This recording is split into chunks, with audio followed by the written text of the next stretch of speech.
Welcome back to the Cold Case channel. I said I was going to try to look into Skelton brothers case because that's some Renzi connection with the Oakland County child killer case. Overview of the story, and then we'll go from there. So the father, John Skelton, had recently attended, I guess, a high school reunion in Florida, wanting to just pick up and let's just move everybody to Florida. So she was saying, basically, well, we can kind of look into it, see what we can do, but we can't just go right now. So he was not happy about that. So what he did was he said that he needed her vehicle, the van, to go do some work. Okay, so she was without a vehicle. She had taken the kids to school and then gave him the van. Now he immediately goes right back up to the school, pulls all the kids out, and takes off and heads for Florida. So the school contacted the mother, Tanya, because she had just dropped the kids off. Now he shows up right behind her, says, "Oh, we're going on a family vacation to Florida." And so the secretary, to her credit, thought that that was pretty strange.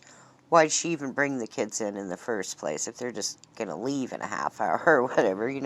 So she called the mother and let her know. And the mother contacted the police. They did get in touch with him and were able to get him to return to Morenci.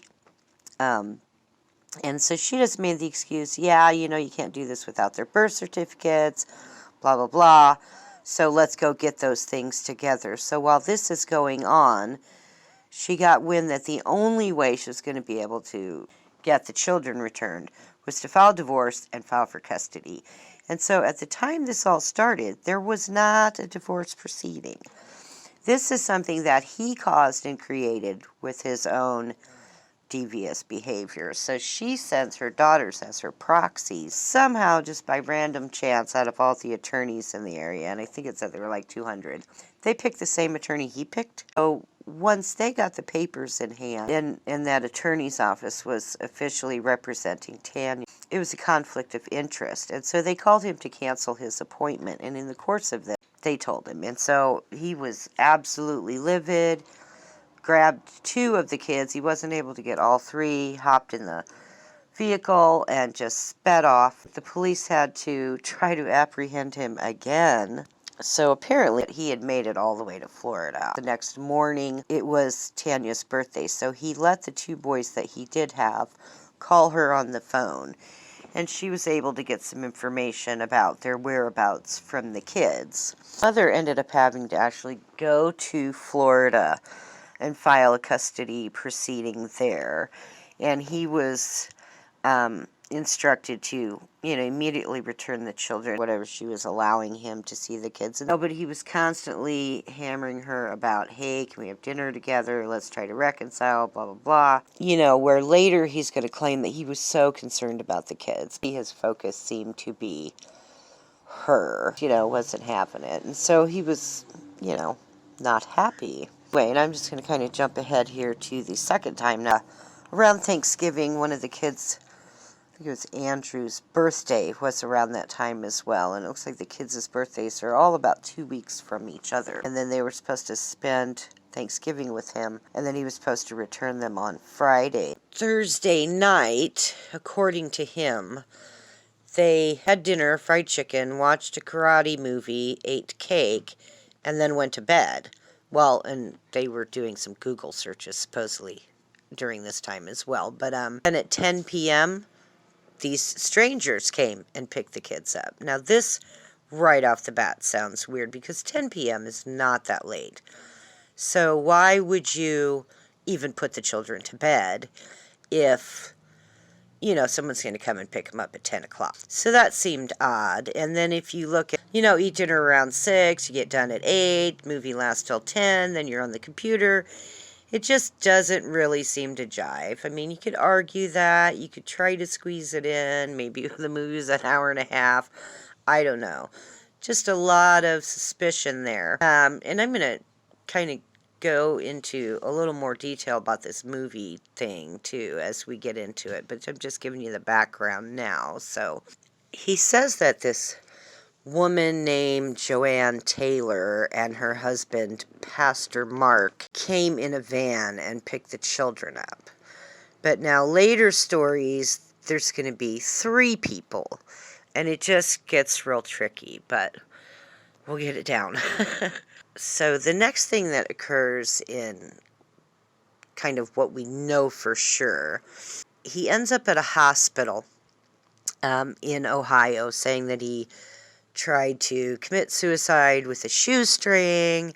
And then so going back now to what happened in between, where he says, oh, he passed the kids off, and that was it. I don't know, he went in and went back to sleep. Someone took his car with his phone in it to this other city called Holiday City.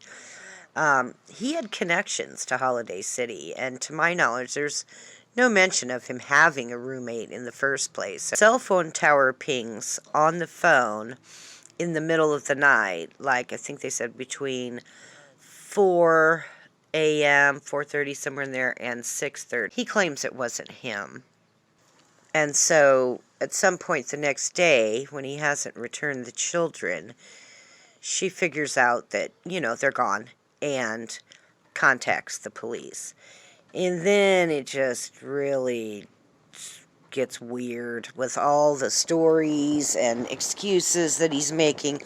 He said that he gave them to an underground sanctuary farm run by Amish people in Ohio to protect them from their pedophile mother. Some, background on that.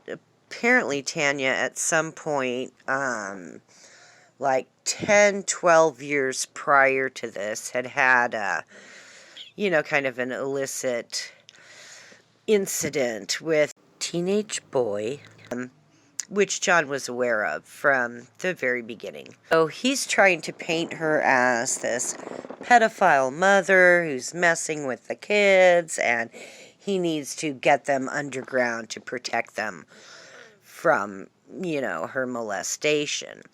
But then at the same time, he's saying, well, I love her, and my mom tells me I shouldn't say I love her, but I love her, and I hope she forgives me, and trying to reconcile the relationship.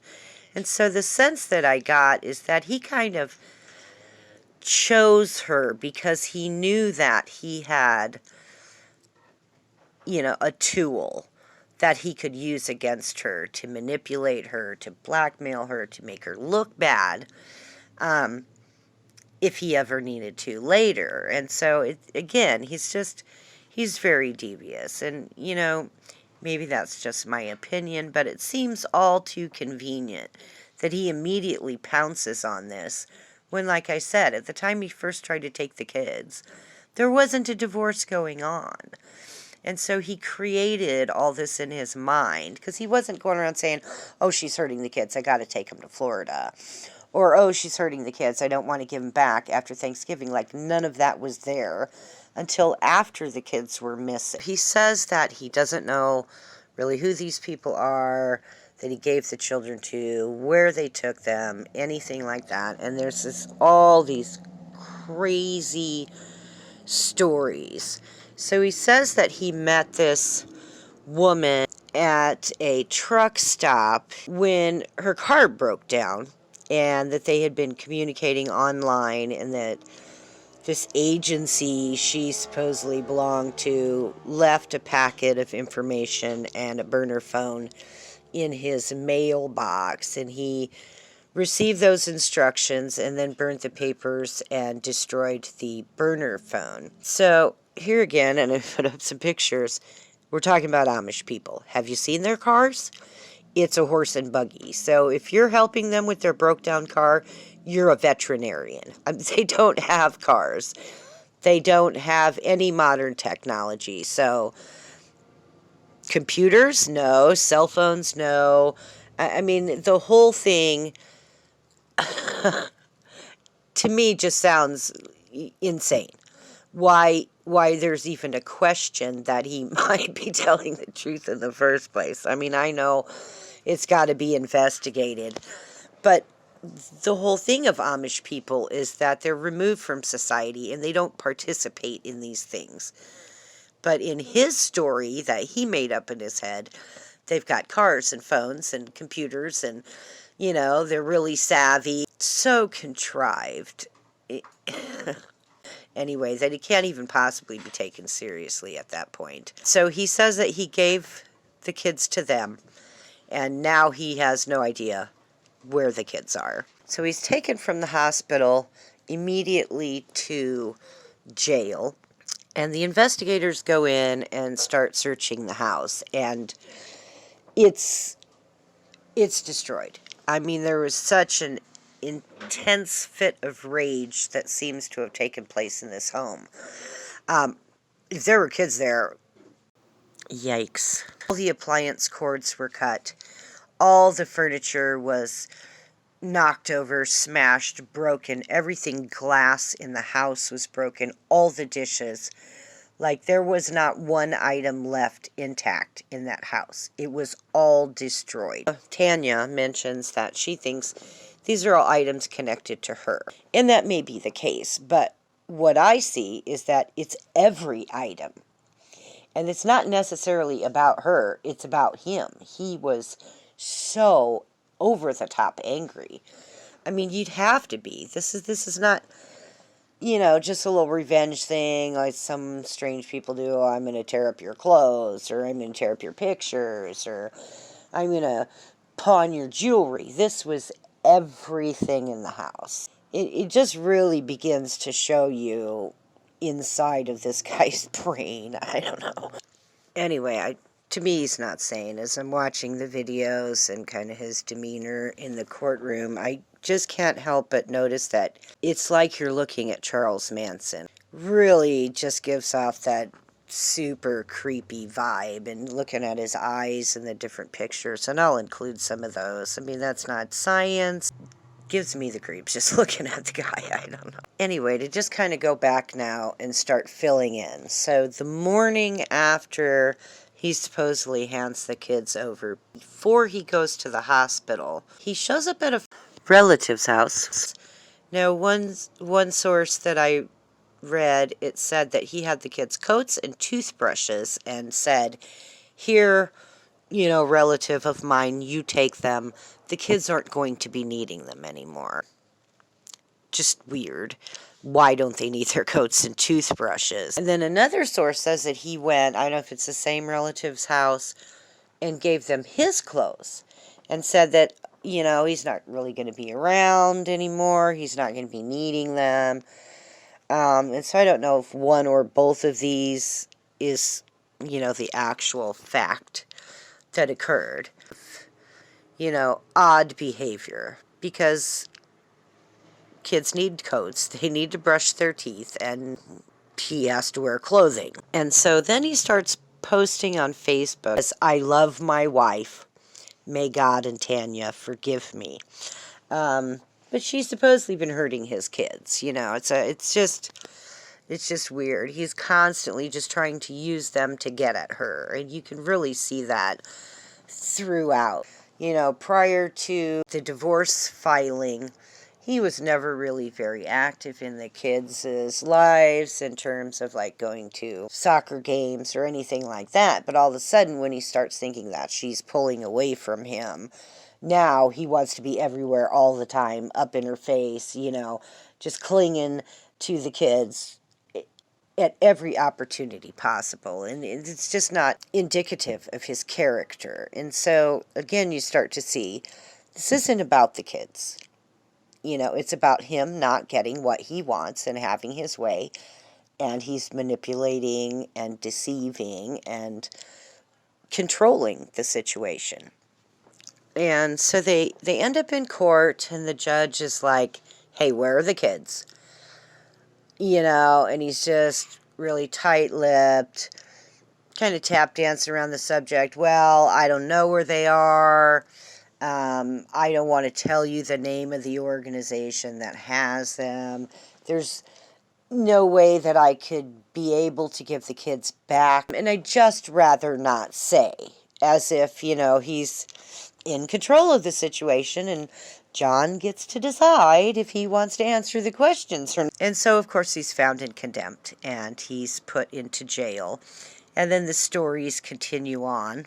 The police interrogate him, but he's freely answering all their questions, even though the reason that he's in jail is because he doesn't want to tell anybody. But yet here he's sitting here telling all these stories to the police and the reporters and the pastor and his parents, and just anyone will listen to him. He's got all kinds of stories to tell for someone who doesn't want to talk. And so he says that the kids have been telling him that their mother was, quote, sexing them. And to me, this is an attempt to make it look like a child's manner of speaking by kind of coining this word. But the whole basis for there to be a child's manner of speaking about this is that they don't understand what that is or how it's done or, likely even know the word. And so right off the bat, it just seems like something he made up in his head, because if your kids are going through stranger danger education or whatever, you're going to hear words like bad touch, private parts. These aren't the words he was using. He was trying to use adult words and twist them. And it just seemed weird to me. It doesn't seem like a word a kid would use.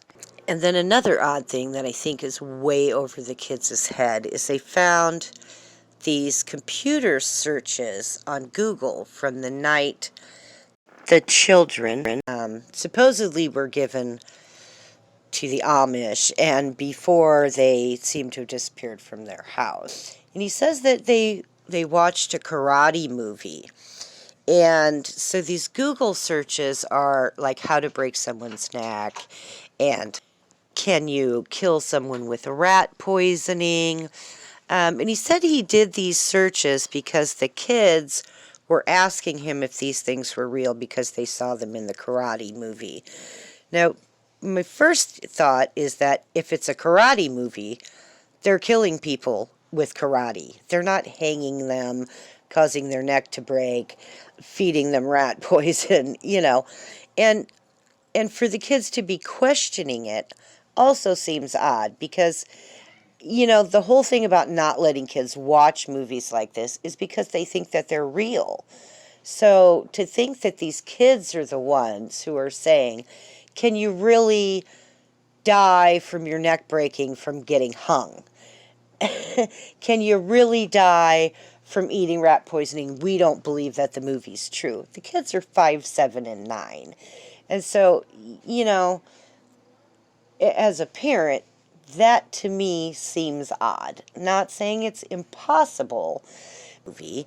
And then why are you letting these kids watch this in the first place? Hey, it's your birthday. Let's watch a movie with people get killed and eat cake. That sounds like a great idea, with a bunch of 5 and 6-year-olds. I don't know. Don't get me started.